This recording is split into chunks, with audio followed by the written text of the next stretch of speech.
મારે હવે એ ઘરમાં જવું જ નથી મમ્મી, અને એ મારા સાથે તો હાવ નથી રહેવું. સાચું કે છે, આપણે કાંઈ ન્યા નથી જવું. આજકાલ તો બધા કૂતરા પાળે છે ને, એ કૂતરાને ફરવા લઈ જાય છે, તને ફરવા નથી લઈ જતા? મને તો એમ હતું કે બહુ સારો પરિવાર છે, છોકરો સારો છે, છોકરો સારો કમાય છે ને નોકરી છે. મને થોડી ખબર હતી કે આવા માણસો નીકળશે. મારી ફૂલ જેખી છોકરીને કેવા હાલ કરી નાખ્યા છે. અરે મમ્મી, જોઈન્ટ ફેમિલી નામે છે ને આખું ગામ વસાવી નાખ્યું છે લોકોએ. સાસુ સસરા જેઠ જેઠાણી દેર દેરાણી બધાનું જમવાનું બનાવો, બધાના કપડાં ધોવો. અરે પણ બટા, એને કામ વાળી તો રાખી જ છે ને. અરે ફઈ, કામ વાળી રાખી છે તો હું થઈ ગયું? મારી અડધી મહેનત તો કામ વાળીને કામ શીખવાડવામાં વહી જાય છે, અને પછી અડધા કામ તો હું જ કરી નાખું છું ને કામ શીખવાડતા શીખવાડતા. રે હવે મારે જ ક્યાંક કરવું પડશે.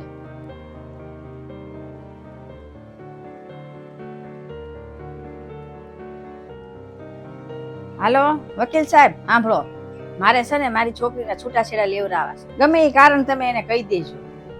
એક કામ કરો, તમે એને એમ કહેજો કે અમારી પાસે ને દેશ બહુ માંગે છે, અને જો એનાથી કઈ કામ ન થાય ને તમારથી, તો છે ને મારપીટનું લખાઈ નાખજો. હા તો એમ કહી દેજો એને કે એ લોકો છે ને કારણ વગરના મારપીટ કરતા હતા છોકરી હારે. હા, મારપીટનું લખાઈ નાખજો. બટા મારપીટ કરતા હતા ને? હા, મારપીટનું તમે ત્યાં લખાઈ નાખજો.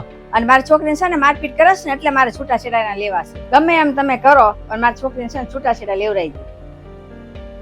હા, ખૂબ ખૂબ તમારો આભાર. જો હું મૂકું છું. મમ્મી, તું આ બધું હું બોલતી હતી? આટલું તો બોલવું પડશે ને બેટા, નકર છૂટાછેડા ક્યાંથી થાય? આમ ખોટું બોલીને? તો પછી તું ઘર છોડીને હું લેવા આવી છો? અરે મમ્મી, માણસની પાછળ તો હું હાવ ગાંડી થઈ ગઈ છું. મને કઈ ફરવા જ ન લઈ જાય. એના પરિવારની વાહી ગાંડા થઈ ગયા છે. અરે બટા, એ નાની નાની વાતમાં થોડા એ છૂટાછેડા કરાવશે. કારણ કે આપણે મોટી ફરિયાદ તો કરવી પડશે ને. ઊભી રે 2 મિનિટ. હાલો મહેતા સાહેબ, કેમ છે તમને? સારું છે ને? એમાં એવું છે ને કે મારી છોકરીને છૂટાછેડા લેવાના છે, પછી પગભર થઈ જાય ને તો સારું. તો તમારી કંપનીમાં છે ને નોકરી હોય ને તો મને કહેજો. હા, ગમે એ નોકરી છે ને તો હાલશે. અને તમે તમારા ઓલા કર્મચારી હાટુ પોટર રાખ્યા છે ને, તો મારી છોકરીને એક રખાઈ દેજો ને. હા, 15,000 હાલશે પગાર. તમારો ખૂબ ખૂબ આભાર. મૂકું છું. હો.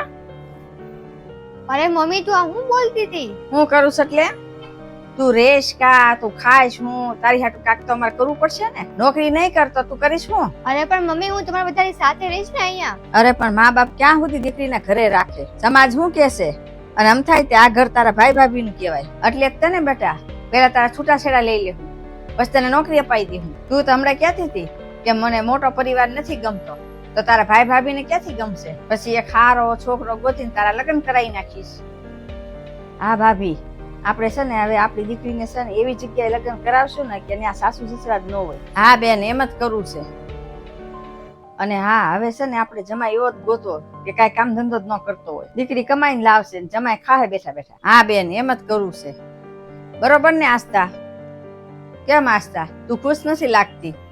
અમે કાંઈ જે કરીએ છીએ ને એ તારા હારા હાટું જ કરીએ છીએ. બટા છે ને કોઈ દીકરી એનું ઘર તોડીને છે ને ખુશ નથી રહેતી. તારે હું તારું ઘર તોડવું છે? બટા દીકરીને છે ને નવું ઘર છે ને એ અપનાવવામાં છે ને થોડીક વાર લાગે.